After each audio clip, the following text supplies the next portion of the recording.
She stared up at me, like she didn't understand the question. When I said nothing else, she looked down at Chucky, who was still flopped over my feet, looking ready for a nap.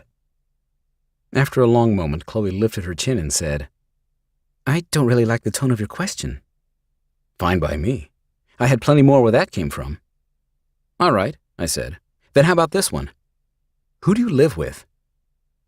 She shook her head. "What?" "It's a simple question, Chloe." "I already told you, I don't live with anyone." I pointed toward the place she called home. "So that's your house?" "No," she said through gritted teeth. "And I've already told you that."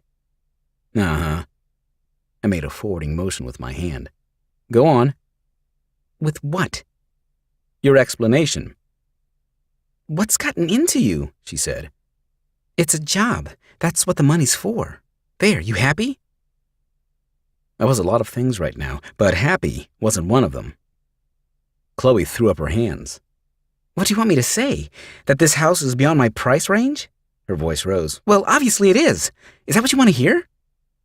Her skin was flushed, and her breathing was unsteady. I looked down and eyed the wad of money bulging out of her front pocket. How much was in there? Hundreds? Thousands? I tried to keep my voice level. "All I want to hear is the truth." She reached up to rub the back of her neck. She glanced toward the house and said in a quieter voice, "Can we talk about this somewhere else?" "Where? Her place?" I gave it a quick glance. There it was. Just an easy walk down the driveway. But no, she couldn't mean that because for some reason, her house was off limits.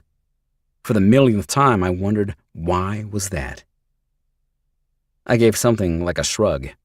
"If that's what you want." I turned away, and Chucky jumped up as if ready to get moving again. I knew the feeling. I started walking, and Chloe joined me. She didn't say anything, and neither did I. We passed at least a dozen houses without speaking. The silence felt like a powder keg, ready to explode any second. Or maybe that was just me. I kept telling myself to stop thinking the worst, but Chloe was making it so damn hard. All I wanted was the truth. Maybe the douchebag was her uncle, and maybe what's-his-name from this morning was just a salesman. And maybe the house was off limits because, why? She had a dozen horny roommates who'd jump me if they had the chance? Yeah, it was that ridiculous, but it was better than the other stuff rattling around in my head. Up ahead, I spotted my own house. When we got there, would Chloe come inside like we'd planned? Shit. Did I even want her to? Damn it. I did. How messed up was that? I gripped Chucky's leash and tried like hell to sort everything out. It did no good. My thoughts were still raging when we reached my front door. I opened it up but made no move to go inside. She'd promised me an explanation. So far, I'd gotten nothing. Yeah, it was about what I'd expected. I turned toward her and held out the leash. If she wanted to leave, I wasn't going to stop her. Not this time. Silently, she took it from my hand, but made no move to turn away. Instead, she put her hands on her hips and said, "Lawton, what the hell is your problem?" Well, that was rich. My problem?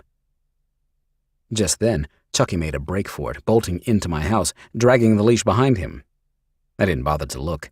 I was still looking at Chloe. She made a sound of frustration. "Chucky!" she yelled. "Damn it!" Looking at her, watching her, thinking of her with someone else, it was making me crazy. So crazy that I couldn't stop myself from saying exactly what was on my mind. "Want to know what my problem is?" I said. "All right, here it is. When I think of someone else holding you, touching you," my voice caught, "being with you in the ways I'm with you, it makes me want to tear their fucking throat out."